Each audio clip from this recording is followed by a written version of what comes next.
my name is Berta Johnson, and I'm in Hammond, Oklahoma. I'm here to bear my testimony about how God is real and how He works in our lives. I had a dream about the devil giving me a tour of hell. I was walking in these caves. There was a lot of different caves. I was like in a circle all the way up. The sky is high, way up there. I could see different caves all around. And the devil said, yeah, this is your home. This will be your home. He was like, if you want to look over here, he's like, you'll see how the humans are being tormented. And he looks over, and there was like different animals, like, you know, two different animals in one, like a pig, a goat together. There was a lizard body with a dragon head. There was a goat head with hoofs like a donkey body. There was a horse body. There was that had I don't know, it's some kind of reptilian type of head. I don't know, maybe that was like a iguana or something. But there was just different animals in all these caves tormenting people in different types of way of whatever their sin was. And as I continued to keep walking, and he said, this is going to be your home. I said, no, it's not. This ain't going to be my home. And all of a sudden I go up, and there was really bright light. And I went up, and I heard a deep voice. And at that point I could smell patchouli oil, some kind of scented oil. And a deep voice said, it's your choice. Now go back. And I woke up, and I was in the hospital. I was on life support from a suicide attempt. And I came to. The doctors are rushing around. And it was just one of my suicide attempts, because I struggle with suicide, and I struggle with depression and my addiction. And when I came to, I was trying to understand what my dream was. And I get out of the hospital, and I was homeless on the streets at that time. And I just walked around for a couple days trying to figure out, you know, like, okay, was God trying to tell me something? And I realized that was hell, because God's been trying to show me, lead me to the right way to stop using drugs, because I continued to keep doing it. Even after so many things bad happened in my life, so many different things, but it was messing with my mind so much that I started realizing that the enemy was taking control of my mind, and, you know, and working through different people. And so sometime in the middle of the night, I'm walking down the road, and I get a text from my brother. He said he was going to send me a bus ticket to go stay with him until I come down here to Oklahoma to my sister's. So I said, okay, you know. And mind you, I had a hard time quitting drugs. Like, I couldn't stop. But when I got that message saying I had to go, it's like God took it away from me, because I said I don't want to live that life anymore. I said I don't want to live in hell. And basically God said, okay, are you ready? Are you going to be ready? Next, sun started coming up. I kind of got a little bit more confidence, got a little bit more strength. And I walked down to the bus. I came close to missing it, because of course Satan wants to try to distract me and try to get me to not get on that bus. Or try to distract me with anything. And I was tempted, you know, by a couple people saying, you want to smoke with me? I'm like, no, dude, I got to get to the bus. I got to get my brothers. So I just go, and I get on a bus, and when I got on that bus, I was relieved. You don't even know how much of all this sky-high burden was on my back of a bunch of different things in my life. And when that finally went away, I was like, okay, I think this is where I'm supposed to be. So I get on a bus, and I get there. My brother wasn't there right away, but he showed up and gave me a hug. And I haven't been around my siblings in quite some years since my mom died. And that was December 21st, 2020. And so it's been like 3 years. And I didn't really keep in contact with any of them that much, just a little bit, because I was in my addiction. But when I got to my brother's, I found out that he quit drinking alcohol, he quit smoking cigarettes, he had his own apartment. And his apartment looked great. It was like a one little apartment, and I never seen him have his own place before. So I was proud of him, you know. And he had, you know, he got income, you know, and it was just crazy to see them. I never seen that for my brother, and I was proud of him and happy for him. Well, I slept for the first 3 days and whatnot. Well, God continued to keep on giving me dreams, continuing to show me His love and His power and everything. And you know, I finally get my bus ticket, and it gets me to the bus, and I get on a bus here, and I was even tempted twice. Got tempted in Denver, where I did give in, but it didn't do anything, luckily. And then I get on a bus, and I get to El Reno. My sister and them guys, this guy was, you know, was like, "Hey, what are you doing?" And he's like, "Are we getting out of the bus?" I was like, "Yeah, I'm getting out of the bus. I'm going to Oklahoma City. My sister's on her way." He's like, "Why? I thought you were going to go with me." He says. I said, "I ain't going nowhere." I said. He goes, because he wanted me to go with him, I guess, to smoke some dope or something. And I was like, "I never said I was going with you, dude." But my sisters pulled up. My sister said, "We'll be there any minute." And I'm like, "All right, come on, guys, hurry up." And like, they pulled in, and I was like, grab my bag so fast. And I would grab my bag so fast and jump to that van. Let's go. Let's get out of here. So we get in there. We get going home. Well, the enemy's still attacking me, you know, because he doesn't want me. He wants me to try to believe that I don't belong here, but I do. This is where God wanted me to go. So I come walking in the door. We pulled in. My sister went in first, and then my other little sister was helping me get my stuff. Start going in. I opened the door. I stepped my foot into the door, and boom, went through the floor. And I was like, "Oh man!" I didn't feel no pain or anything until I realized my sister Joni ran over to me. My little sister Dina, they panicked, you know, and I was just sitting there like, "What just happened, dude? I'm in the floor all the way up to my hip. This leg was over here hurting because I did something, sprained my ankle." And I said, "Man," because my sister's house is a godly house. You know, they sing for God. They go to revivals, you know, and there's no cussing in the house and no smoking cigarettes in the house. You know, it was different for me. So I'm like, "Dad, the enemy didn't want me going in, you know." But she rushed me to the hospital. She was going to rush me to the hospital again. And we start going down the road. I'm hurting. I start feeling pain. Next thing you know, here's the cops out of nowhere. She said she drives on the road all the time. There's no cops there, and it's sitting over here. Well, he wants to pull her over, say he smells weed as we go by.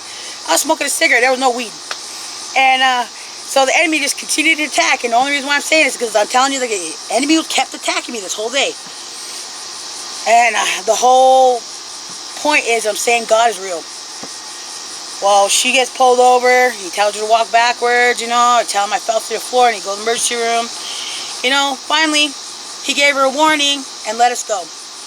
And we get to the hospital. I'm sitting there waiting. Well, something in my head, I just kept waiting. People that were already came after me kept going in, and we were sitting there for a while. So I just said, "You know what?" I said, "I know God will heal my ankle. I know it's going to be okay. It's not broke. I can move it." So I told my little sister, "Let's just go." You know, because we just got home, you know. It was hot outside. I traveled long ways. I just wanted to go sit down and relax. So we get home. Everything was okay.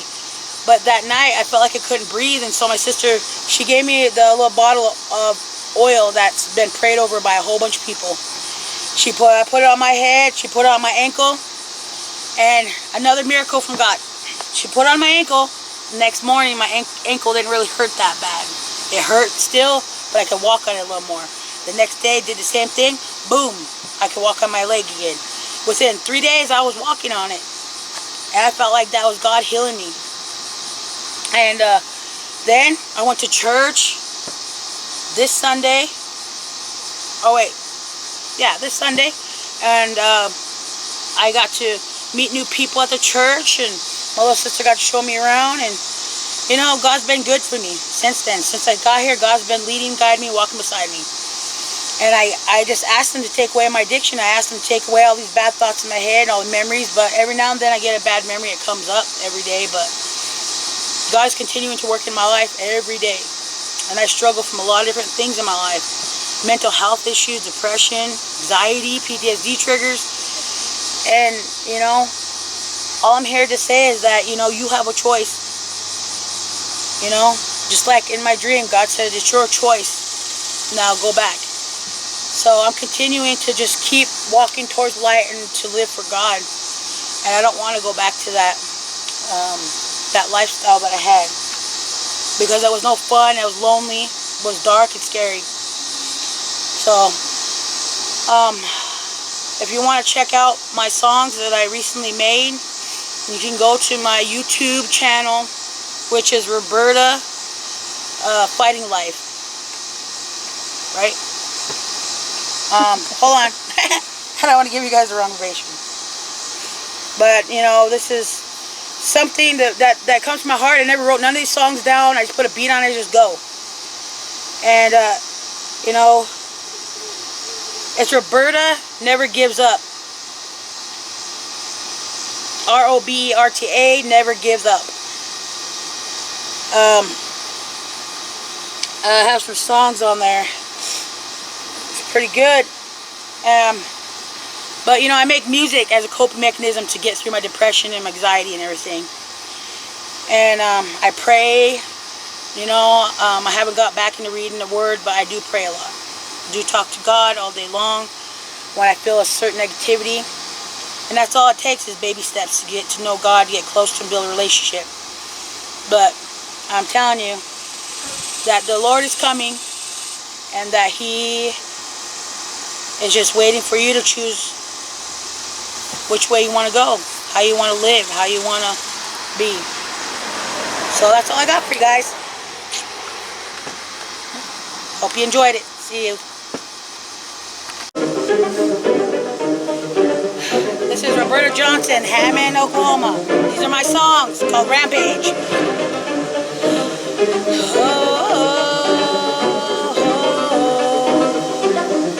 Oh yeah, as I'm wandering in the darkness, I've been finding the light. Every time I looked around, I had a fight. Everything from the enemy.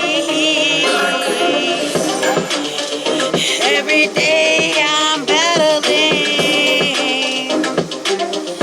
Every day I'm battling.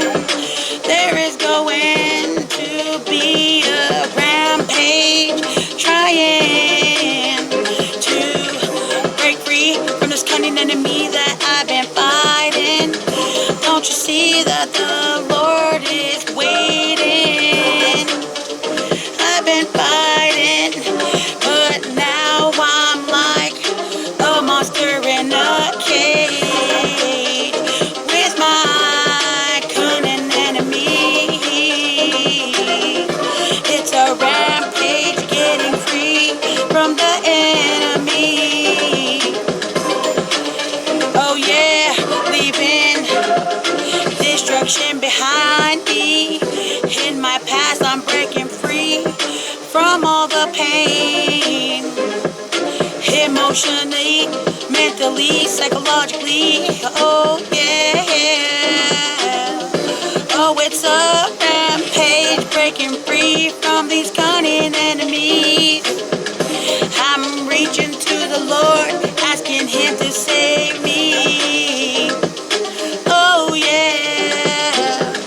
Don't you know that God loves me? I've been fighting the enemy most of my life, ever since I was young. I remember when he tried to hang on. I said no, no, oh, no. I got baptized many times, but you see, it's not easy breaking free from these cunning enemies every day. Trying to reach for the light, cause God says come pray with me.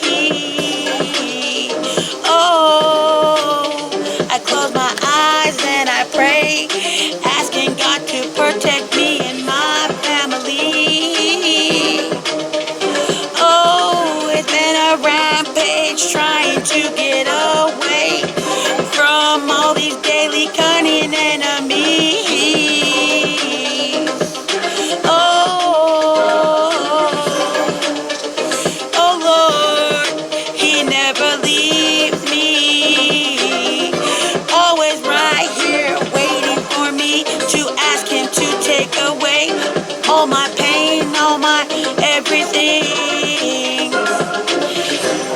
never let me down, never left me alone, never did anything wrong.